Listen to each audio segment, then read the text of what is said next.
अब तक हमने देखा कि चेयरमैन जंग ने विंसेंजो को गोली मार दी है और वो जमीन पर गिर गया है। इसके बाद एक इंटरपोल का एजेंट उसके पास आकर देखता है कि वो जिंदा है या नहीं, लेकिन तभी वो उठ जाता है और उस एजेंट की गन लेकर सबको अपनी गन्स फेंकने को बोलता है। इसके बाद वो शिपिंग कंटेनर में उन 3 एजेंट्स की बॉडी के साथ दिखाई देता है और कोरियन ऑफिसर से बोलता है कि वो आगे ये रिपोर्ट करे कि एजेंट्स को कुछ नहीं मिला, इसलिए वो चले गए। लेकिन वो हांसियो को छोड़ देता है ये कहकर कि वो अपने भाई को बोल दे कि वो जल्दी मरेगा और उसके हाथ में गोली मार देता है। हॉस्पिटल में चेयरमैन जंग यानी हांसियो यही बात सबको अटॉर्नी हान, जून वून और म्यूंग ही को बताता है। बाहर जाते समय म्यूंग ही अटॉर्नी हान से कहती है कि अब विंसेंजो उसके पीछे भी आएगा। इसके बाद हम देखते हैं कि विंसेंजो ऑफिस में बता रहा होता है कि आखिर वो कैसे बचा। हांसियो ने पहले ही विंसेंजो को इंटरपोल के बारे में बता दिया था और उसने हांसियो के साथ प्लान बनाया और इंटरपोल के एजेंट्स को बताया कि पाओलो ने उसे फंसाया है और वो उसे पाओलो के खिलाफ सबूत देता है और बाबेल के खिलाफ भी। बाद में वो उसे हांसियो को गोली मारता है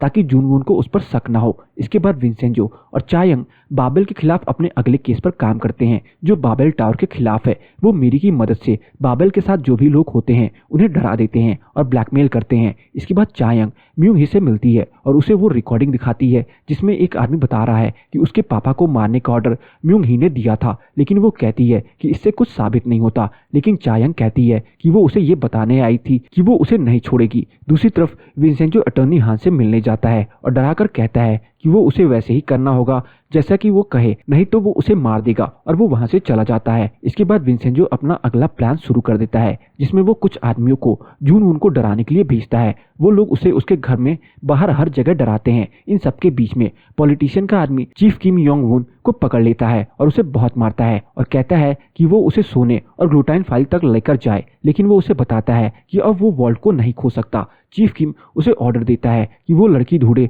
जिसने ये वॉल्ट बनाया था और उससे वो खुलवाए। इसी बीच विंसेंजो का दोस्त लूका आता है और उसे बताता है कि पाओलो इटली छोड़कर जा रहा है और उसके आदमी उनके लोगों को मार रहे हैं और वो उसे बुलाने आया है। चायंग उससे कहती है कि उसे जाना चाहिए, यहाँ पर वो सब संभाल लेगी। विंसेंजो अपना बैग पैक करने लगता है और जब वो जाता है तब बिल्डिंग के सभी लोग उससे मिलने आते हैं और उसे जल्दी आने के लिए कहते हैं। चायंग उसे एयरपोर्ट छोड़ने आती है और उसे गुड बाय बोलती है और कहती है कि उसे पता है कि वो शायद वापस ना आए। चीफ किम यंग मून के साथ बिल्डिंग में आता है और मिरी को पकड़ लेता है और उसे टेंपल में लेकर जाता है। वहां जाकर वो उसे जबरदस्ती वो वॉल्ट खुलवाता है, लेकिन वो पहले से ही खाली है। इसके बारे में यंग मून को भी नहीं पता होता और कहता है कि उसे सच में नहीं पता कि सारा सोना कहाँ गया। मौका देखकर मिरी वहां से भाग जाती है और दोनों मॉन्क्स चीफ किम के आदमियों को रोकने में लग जाते हैं।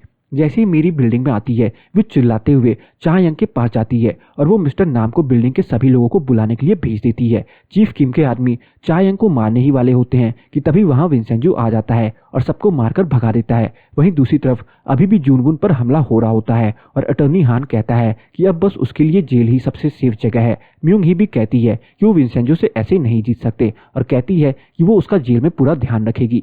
अगले ही दिन प्रोसिक्यूशन ऑफिसर्स जून वून को अरेस्ट करने आ जाते हैं। जाते समय जून वून अपने भाई चेयरमैन जंग से कहता है कि उसके पीछे वो कंपनी को सही से संभाल ले और उसके हिसाब से ही काम करे, लेकिन वो मना कर देता है और कहता है कि अब वो उससे नहीं डरता और वो अपनी तरह से कंपनी को चलाएगा। जून वून जैसे ही जेल में जाता है और उसे वहाँ बहुत अच्छा ट्रीटमेंट मिलता है और सारे लोग उसकी बात मानते हैं। विंसेंजो भी उससे मिलने जेल में आता है और कहता है कि ये बस शुरुआत है। इसके बाद वो चेयरमैन जंग से भी मिलता है जो अब उसे पसंद करने लगा है और उसे भाई बुलाना चाहता। आखिरकार विंसेंजो मान जाता है और चेयरमैन जंग उसे विन ह्यूंग बुलाता है। चेयरमैन जंग अपनी कंपनी की सारी गलत दवाइयां बंद कर देता है और विंसेंजो से कहता है कि अब वो सही काम करके अपनी कंपनी चलाएगा। इसके बाद वो लोग पॉलिटिशियन पार्क के पीछे लग जाते हैं और उसके बारे में आर्टिकल निकालते हैं जिसमें उसके सारे गलत कामों के बारे में लिखा होता है। उनके केस का ट्रायल पोस्टपोन हो जाता है क्योंकि प्रोसिक्यूशन ऑफिसर्स कहता है कि अभी इलेक्शन आ रहे हैं, इसलिए अभी ये केस ओपन नहीं हो सकता। मिस्टर नाम ये सुनकर बहुत गुस्सा होता है, लेकिन विंसेंजो कहता है कि जब तक उनके पास ग्लूटाइन फाइल है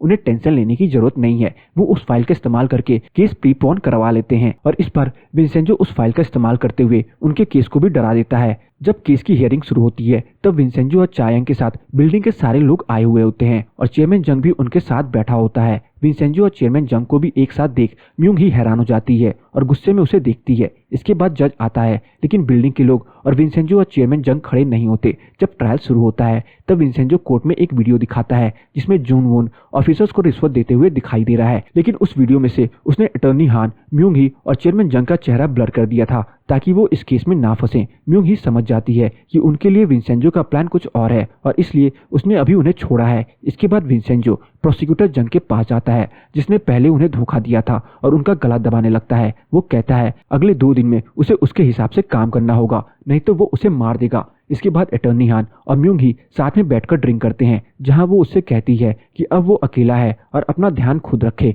दूसरी तरफ बिल्डिंग में सभी लोग अपनी जीत की खुशी मना रहे होते हैं। इसके बाद विंसेंजो फिर से जून वून से मिलने जेल में आता है और उसे बताता है कि अब उसका खेल खत्म हुआ और वो भी तैयार है उसे मारने के लिए। विंसेंजो चेयरमैन जंग को कहता है कि उसे कुछ समय के लिए बाहर चले जाना चाहिए क्योंकि जून वून उसके पीछे आएगा, लेकिन वो मना कर देता है और कहता है कि उसे पता था ये सब होगा, लेकिन अब भागना नहीं चाहता और उसे अपने विंसेंजो भाई पर पूरा भरोसा है कि वो उसे बचाएगा। इसके बाद विंसेंजो और चायंग प्लान बनाते हैं कि कैसे जून वून को मारा जाए, लेकिन तभी मिस्टर नाम उन्हें बताता है कि प्रोसिक्यूटर जंग ने विंसेंजो की बात नहीं मानी। इसके बाद विंसेंजो उसके पास जाता है और उसे मार देता है। दूसरी तरफ म्यूंग ही प्लान बनाती है कि वो जून वून का सारा इल्जाम अपने सर पर ले लेगी, जिससे वो बाहर आ जाएगा और विंसेंजो को खुद ही संभाल लेगा। ये सुनने के बाद जून वून उसे कहता है कि जब वो बाहर आएगी तब वो उसे कंपनी की वाइस चेयरवुमन बनाएगी। इसके बाद म्यूंग ही जेल चली जाती है और जून वून बाहर आ जाता है, लेकिन इसके बारे में किसी को भी नहीं पता चलता। बाहर आने के बाद जून वून पहले चायंग को किडनैप करता है और फिर अपने भाई को। जैसे ही विंसेंजो को इस बारे में पता चलता है वो भागते हुए उसके पास जाता है। वहां जाकर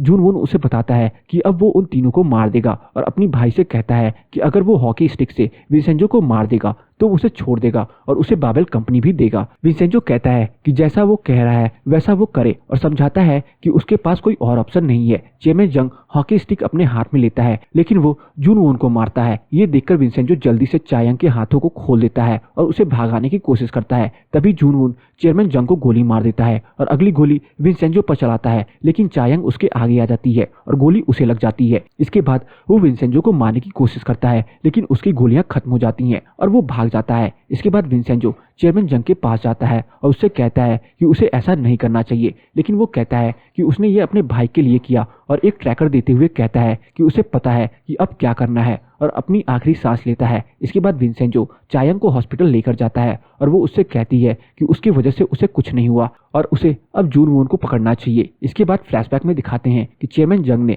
पहले ही जून वून की सारी वॉचेस में ट्रैकर लगा दिए थे। उस ट्रैकर की मदद से विंसेंजो जून वून तक पहुंच सकता है। इसके बाद बिल्डिंग वाले विंसेंजो के पास आते हैं और कहते हैं कि वो इस लड़ाई में उसके साथ हैं। इसके बाद विंसेंजो अटॉर्नी हान को फोन करके कहता है कि वो मिंग ही को जेल से बाहर निकाले। इसके बाद वो जेल से बाहर आती है और विंसेंजो उसे कहता है कि ये उसका आखिरी दिन है। इसके बाद वो ऑफिस जाती है और एक सीक्रेट फोन से जून वून से बात करती है और उससे बताता है कि वो भागकर मैक्सिको जा रहा है और वो भी कहीं चले जाए। उसने अपने लिए गन्स वगैरह सब ले ली हैं और उसके अकाउंट से 5 बिलियन ले ले। दूसरी तरफ अटॉर्नी हान की प्रेस कॉन्फ्रेंस में जून वून का आदमी उसे मार देता है। इसके बाद विंसेंजो म्यूंग ही के पीछे जाता है, जिसमें यंग वून उसकी मदद करता है। उसके घर पहुंचकर वो दोनों उसे किडनैप कर लेते हैं और उसे एक सुनसान वेयरहाउस लेकर जाते हैं। जब म्यूंग ही होश में आती है तब विंसेंजो उसे कहता है कि उसने पहले ही कहा था कि उसकी मौत बहुत दर्द भरी होगी और उससे कहता है क्योंकि उसे सबको अपने इशारों पर नाचाना पसंद है, इसलिए वो अब जी भर के नाचे। इसके बाद पूरे वेयरहाउस में आग लग जाती है और म्यूंग ही का अंत हो जाता है। दूसरी तरफ बिल्डिंग के लोग मीरी की मदद से वहां पहुंच जाते हैं। वहां जून वून होता है। वो उसके आदमियों के साथ लड़ाई शुरू करते हैं और उन सबको हरा देते हैं। इसके बाद जून वून एक चाकू लेकर आता है और बिल्डिंग के एक एक आदमी को चाकू से मारता है, लेकिन इससे पहले वो उसे जान से मार पाता विंसेंजो वहां आ जाता है और कहता है कि अब वो संभाल लेगा और बाकी सभी लोगों को जाने के लिए कहता है। तभी वहां पुलिस आ जाती है और सभी लोग वहां से भाग जाते हैं। बिल्डिंग के लोग विंसेंजो की मदद करते हैं ताकि वो जून वून के साथ भाग सके। अगले दिन जून वून एक वेयरहाउस में उठता है जहां विंसेंजो ने उसे एक चेयर से बांधा हुआ है। वो उससे कहता है कि अगर उसे मरना ही है कि जल्दी मारकर ये सब खत्म करे, लेकिन विंसेंजो कहता है कि उसने पहले ही कहा था कि वो उसे दर्द भरी मौत देगा और उसे बताता है कि उसने कैसे उसे मारने का प्लान बनाया है। जिसे सुनकर जून वून उसके सामने रोने लगता है और कहता है कि वो उसे अपनी सारी प्रॉपर्टी पैसे सब दे देगा, वो बस उसे छोड़ दे। लेकिन विंसेंजो चला जाता है और उसे अकेले मरने के लिए छोड़ देता है। विंसेंजो इसके बाद चायंग को फोन करके करने की सोचता है, लेकिन फिर अपना फोन वापस अंदर रख लेता है और कोरिया छोड़ने के लिए चला जाता है। उसे टीम लीडर आहान और यंग वुन मिलते हैं, जो उसके लिए कोरियन पासपोर्ट लेकर आए हैं ताकि वो कोरिया से बाहर जा सके। तभी वहाँ चायंग आती है उसे गुड बाय बोलने के लिए। इसके बाद विंसेंजो चला जाता है। अगले दिन पता चलता है कि जून वुन मर चुका है और विंसेंजो का पता नहीं कि वो कहाँ गया। पुलिस भी उसे ढूंढ नहीं पाती। एक महीने बाद चायंग एक वाइनयार्ड जाती है, जहां उसने विंसेंजो के नाम से एक पूरी लाइन खरीदी है। एक साल के बाद पता चलता है कि पॉलिटिशियन पार्क इलेक्शन हार गया है और अब उसका आदमी चीफ किम अगले इलेक्शन में गुमांग प्लाजा की बिल्डिंग तोड़ने की बात करता है ताकि पूरा एरिया अच्छा बन सके। लेकिन तभी पूरी कसानो फैमिली अपने ब्लैक सूट में आती है और उसे रोक देती है। उनकी लीडर चायंग है, जो अब अच्छाई के लिए काम करती है। धीरे धीरे 6 साल चले जाते हैं और मिस ओ के रिट्रायल में चायंग जीत जाती है और जिस चेयरमैन ने मिस ओ के साथ गलत किया था उसकी बीवी को पुलिस पकड़कर ले जाती है, क्योंकि असल में उसने अपने पति को मारा था। और ये सब पता चलता है सिंकवांग बैंक के सीईओ से, जो और कोई नहीं बल्कि वही होता है जिसके साथ विंसेंजो ने प्यार का नाटक किया था। और वो अभी भी विंसेंजो से प्यार करता है और चायंग को सारे सबूत बस विंसेंजो की फोटो के बदले में दे देता है। दूसरी तरफ टीम लीडर आहान के प्रमोशन हो गया है और वो अभी भी यंग वुन के साथ विंसेंजो को ढूंढने में लगा हुआ है। इसके साथ ही वो ग्लूटाइन फाइल का इस्तेमाल करते हुए कोरिया से सभी गलत लोगों को सजा दिलाने के लिए काम कर रहा है। बिल्डिंग में भी सभी लोग खुश हैं और मीरी अपने गोल्ड बार को देखती है। फ्लैशबैक में दिखाते हैं कि विंसेंजो ने मिस्टर नाम, चायंग, मीरी और दोनों मॉन्क्स के साथ मिलकर पहले ही वो सेफ खोल ली थी और सारे लोग धीरे धीरे बिना किसी की नजरों में आए सोना को बाहर निकाल रहे थे। यहाँ तक कि टेम्पल भी अब एक मैरिज प्रपोजल स्पॉट बन गया है और बहुत सारे कपल्स वहाँ एक अच्छी जिंदगी की आशीर्वाद के लिए आ रहे हैं। ऑफिस आने के बाद चायंग विंसेंजो के भेजे हुए पोस्ट कार्ड देखती है जो उसने माल्टा से भेजे थे। इसके बाद मिस्टर नाम उसे एक Korean Italian diplomatic relations event की टिकट देता है जिसमें उसे जाना है। चायंग वहाँ जाती है और अकेले ही पूरे जगह घूमती है। तभी वो एक पेंटिंग को देखने लगती है और कहती है कि लड़ाई और पेंटिंग्स हमेशा दूर से ही देखनी चाहिए। तभी वहाँ विंसेंजो आता है और उसे देखकर चायंग बहुत ही खुश हो जाती है। फिर विंसेंजो उससे पूछता है कि बिल्डिंग में सब कैसे हैं। चायंग सबके बारे में उसे बताती है। फिर वो उसके ऑफिस के बारे में पूछता है। चायंग भी उसे उसके परिवार के बारे में पूछती है, जिसके जवाब में विंसेंजो बताता है कि अब वो एक माफिया लॉयर नहीं है और अपनी कसानो फैमिली का बॉस है। और चायंग से कहता है कि उसने एक आइलैंड खरीदा है जहां वो उसे बुलाना चाहता है और उसे थैंक यू भी बोलता है उसके सोने को अपने घर पर रखने के लिए। और एक फ्लैशबैक आता है जिसमें सभी लोग सारा सोना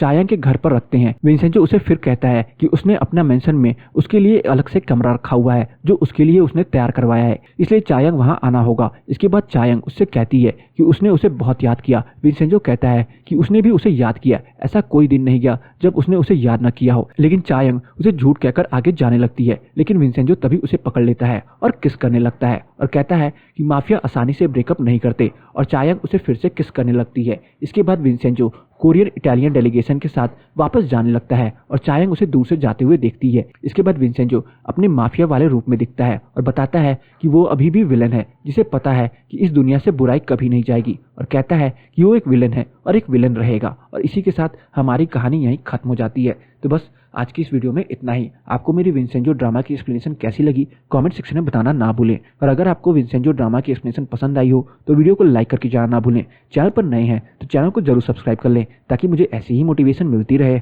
और मैं आप सबके लिए अच्छी से अच्छी वीडियोस लाता रहूं।